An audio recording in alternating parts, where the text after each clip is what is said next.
तुळजापूर शहरासाठी एक विकास निधीची मागणी केली होती माननीय उपमुख्यमंत्री शिंदे साहेब आणि मुख्यमंत्री देवेंद्र फडणवीस साहेब यांच्याकडे।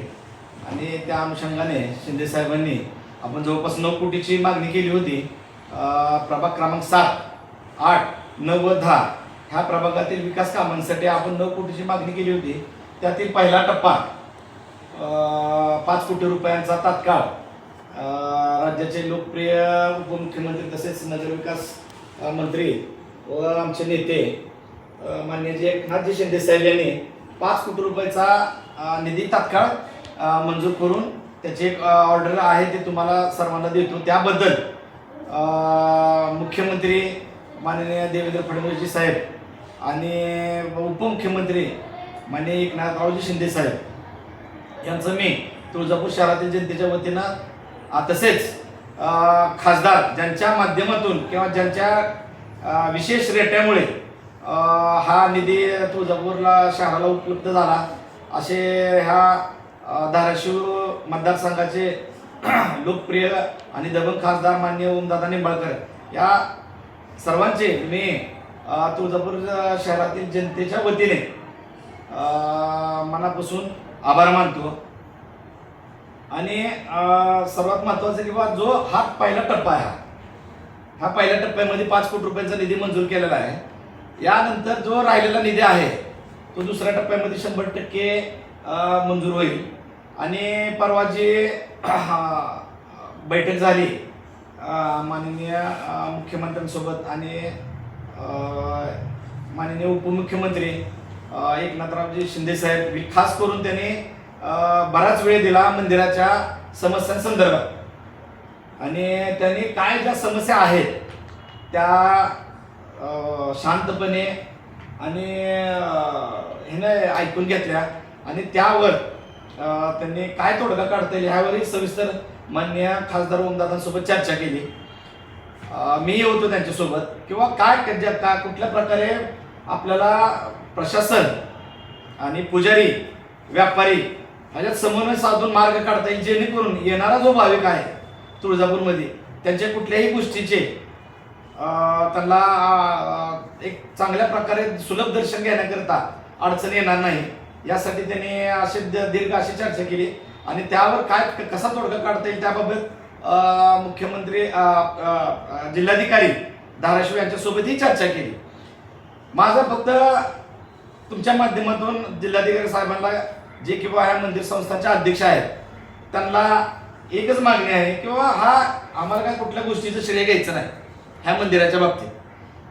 मान्य खासदार साहेबांचा एकमेव उद्देश आहे की बाबा येणाऱ्या भाविकांची एक समाधानकारक असं त्यांना दर्शन मिळालं पाहिजे, कारण येणारा भाविक हा फार लांबून येतो। आणि आम्हीही खासदार साहेबांनी मी शिंदे साहेबांना सांगितलं की बाबा हा जो तुळजापूर शहरामध्ये येणारा जो भक्त आहे आई तुळजाभवानीच्या दर्शनासाठी तर तो फक्त शिर्डीच्या धर्तीवर किंवा स्वामी समर्थांचं जे मंदिर आहे आपलं अक्कलकोटचं हे फक्त भक्तिपीठ आहे। पंढरपूर असेल किंवा इथे येणारा भाविक हा दर्शन करतो आणि लगेच निघतो, पण तुळजाभवानीचं मंदिर हे शक्तिपीठ आहे। इथं विधिवत पूजा अर्चा आहे। खणा नारळाची ओटी असेल, अभिषेक पूजा असेल, जागरण गोंधळ असेल, जावळ असेल, कुठले बऱ्याच विधी आहेत। आणि हा विधी करण्यासाठी भक्तांना पुजाऱ्यांकडे येणं गरजेचं आहे किंवा आवश्यकता आहे। हा विधी करून घेण्यासाठी पुजारी वर्ग हा भाविकांमधला आणि ह्याच्यामधला एक माध्यम म्हणून हे करतो। पारंपरिक पद्धतीने आज वर्षानुवर्ष पारंपरिक पद्धतीने हे सगळं चालत आलेलं आहे। त्यामुळं भाविकांच्या आणि पुजाऱ्यांच्या आणि व्यापाऱ्यांच्या तिघांच्या दृष्टिकोनातून हा कसा दर्शनासाठी व कसा आपल्याला मार्ग काढतील ह्यावर सविस्तर चर्चा त्या बैठकीमध्ये झालेला आहे। आणि त्यांनीही आम्हाला समाधानकारक वेळ दिलेला आहे आणि असा शब्द दिला आहे की बाबा मी दर्शनाला येणार आहे आणि ज्यावेळेस दर्शनाला येतील त्यावेळेस बाबा आपण वरच्या महाद्वारातूनच भक्त का गेला पाहिजे ह्याच्यावर सुद्धा आपण त्यांना सगळं सांगणार आहे। कारण हे कल्लोळ तीर्थ, हे गायमुख तीर्थ ह्याला हे आहे इतिहास आहे।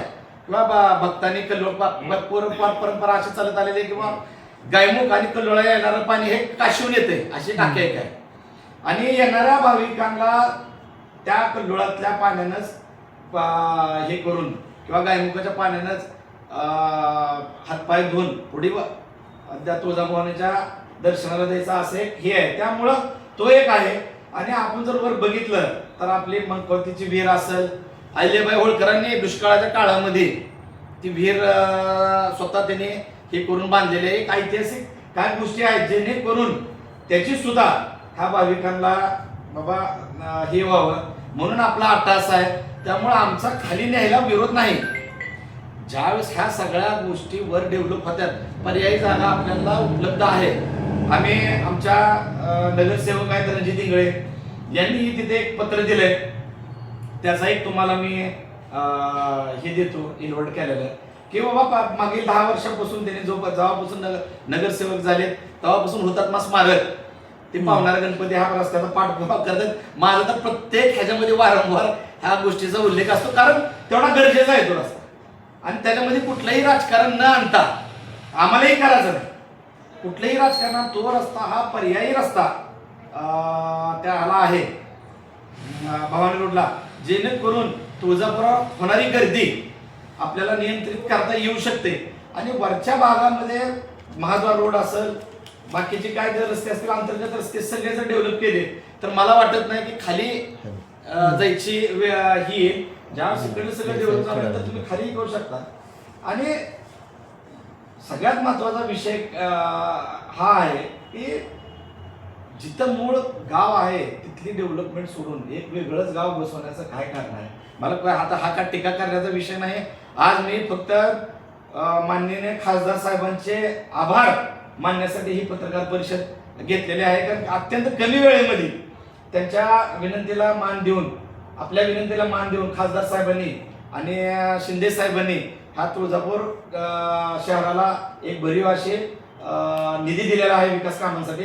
आणि हा टप्प्याटप्प्यामध्ये आपण हा निधी आणतच जाऊ. आणि कुठलंही श्रेयवाद आम्हाला घ्यायचं नाही.